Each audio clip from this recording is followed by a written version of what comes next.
Dear student of class 10th, today the topic of poetry lesson first, The Fountain, composed by James Russell Lowell, जो कि एक बहुत अच्छे प्राकृतिक कवि थे और उन्होंने हमें एक बहुत बड़ा संदेश दिया है झरने के माध्यम से कि हमें झरने की तरह कठिन परिश्रम करना चाहिए, क्योंकि इसका कोई जोड़ नहीं है। Into the sunshine full of the light, सूर्य के प्रकाश में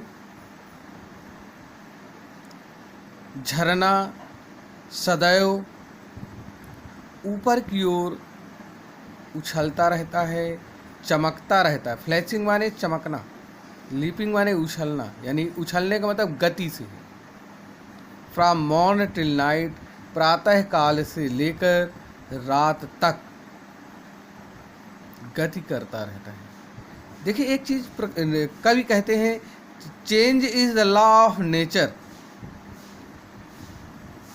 लेकिन यहाँ पर कवि अपनी छोटी सी पोयम के माध्यम से हमें बताता है कि झरने के ऊपर ये नियम लागू नहीं होता है। झरने की गति स्थायी है, लगातार होती रहती है, कभी परिवर्तित नहीं होती। Into the moonlight whiter than snow, चांदनी रात में बर्फ से अधिक सफ़ेद दिखाई देता है। वेविंग्स फ्लावर लाइक, और पुष्प के समान हिलता रहता है। व्हेन द विंड्स ब्लो, जब हवा चलती रहती है। यानी कि प्रकृति की और मौसम की मार का कोई प्रभाव झरने के ऊपर नहीं पड़ता है। वह निरंतर स्थायी रूप से अपनी गति को कायम रखता है। Into the starlight rushing in spray, चांदनी रात के प्रकाश में, तारों के प्रकाश में जब आसमान साफ सुथरा स्वच्छ बना रहता है, उसमें भी झरना लगातार प्रसन्न खुश दिखाई देता है। Happy at midnight, happy by day, आधी रात को भी खुश रहता है, दिन को भी खुश रहता है। यानी कि समय का कोई चक्र झरने को प्रभावित नहीं करता है।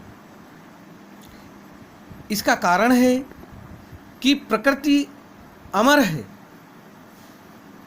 तो प्रकृति से निर्मित झरना भी अमर है। जिस तरीके से हमारी आत्मा अजर और अमर है, किसी भी प्रकार का कोई प्रभाव उसके ऊपर नहीं पड़ता है, वैसे ही प्राकृतिक चीज़ों का, प्रकृति के परिवर्तनों के नियमों का कोई प्रभाव झरने के ऊपर नहीं पड़ता है। Ever in motion, blithesome and cheery, blithesome माने खुश, चेरी माने प्रसन्न, सदैव गति करता रहता है, प्रसन्न रहता है और खुश रहता है। स्टिल क्लाइंबिंग हेवनवर्ड, हेवनवर्ड माने स्वर्ग की ओर, स्टिल माने लगातार स्वर्ग की ओर चढ़ता रहता है।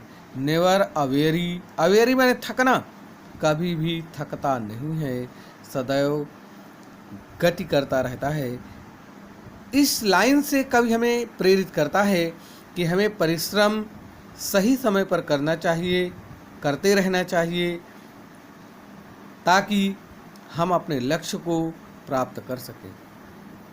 ग्लैड ऑफ ऑल वेदर्स, समस्त वेदर्स माने ऋतुएं, समस्त ऋतुओं में, मौसमों में खुश रहता है। स्टिल हेवन सीमिंग बेस्ट, सदैव बहुत अच्छा प्रतीत होता है। अपवार्ड और डाउनवार्ड, चाहे ऊपर की ओर गति हो चाहे नीचे की ओर हो, मोशन दाई रेस्ट, गति ही उसका विश्राम है।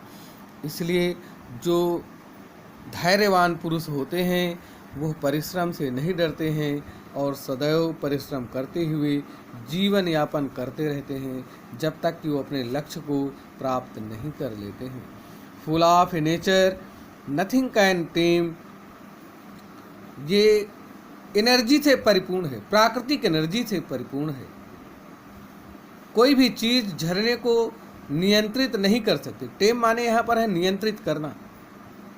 हमने आपको बताया बच्चों कि प्रकृति से निर्मित है, प्रकृति अमर है, झरने की गति अमर है, उस पर किसी तरीके के समय परिवर्तन का कोई सिद्धांत लागू नहीं होता है। चेंज एवरी मोमेंट, प्रत्येक क्षण बदलता है। एवर द सेम, फिर भी झरना सदैव एक सा रहता है। सीजलेस स्प्रिंग, सीजलेस माने निरंतर, ऊपर की ओर गति करता रहता है। सीजलेस कंटेंट, सदैव स्थिर रहता है, उसको अपनी गति से ही संतोष प्राप्त होता है। यानी कि इंसान को भी अपने परिश्रम से खुश होना चाहिए। क्या मिला क्या खोया इसका उसको गम नहीं होना चाहिए। डार्कनेस और सनशाइन, चाहे अंधकार हो चाहे सनशाइन उजाला हो, यानी कि चाहे दुख हो चाहे सुख हो, हमें घबराना नहीं चाहिए। दाई एलिमेंट, उसके तत्व सदैव एक समान रहते हैं, उस पर कोई प्रभाव नहीं पड़ता है। लास्ट लाइनों में कवि स्वयं ईश्वर से कामना करता है कि जिस तरीके से झरना और उसकी गति दिखाता है, हमें प्रेरित करता है, वैसे ही कवि स्वयं अपने लिए चुनता है कि इसी झरने के समान मेरा जीवन हो जाए। ग्लोरियस फाउंटेन, हे शानदार झरने, लेट माई हार्ट बी, जिस तरीके से प्रकृति में झरना है ऐसे ही इस झरने की भांति उसका हृदय हो जाए, जिसमें सुख और दुख का एहसास न हो। समय का कोई चक्र प्रभावित न कर सके। फ्रेश, चेंजफुल, कांस्टेंट, सदैव ताजगी, एनर्जीपूर्ण और स्थायी बना रहे। अपवार्ड लाइक दी, और ऊपर की ओर उठता रहे, लगातार गति करता रहे। जिस तरीके से झरने की गति एक समान है डियर स्टूडेंट्स, उसी तरीके से हमारे विविग्योर की रिजल्ट देने की परंपरा समान है। Thank you. चैनल को लाइक करिए, शेयर करिए और सब्सक्राइब करिए।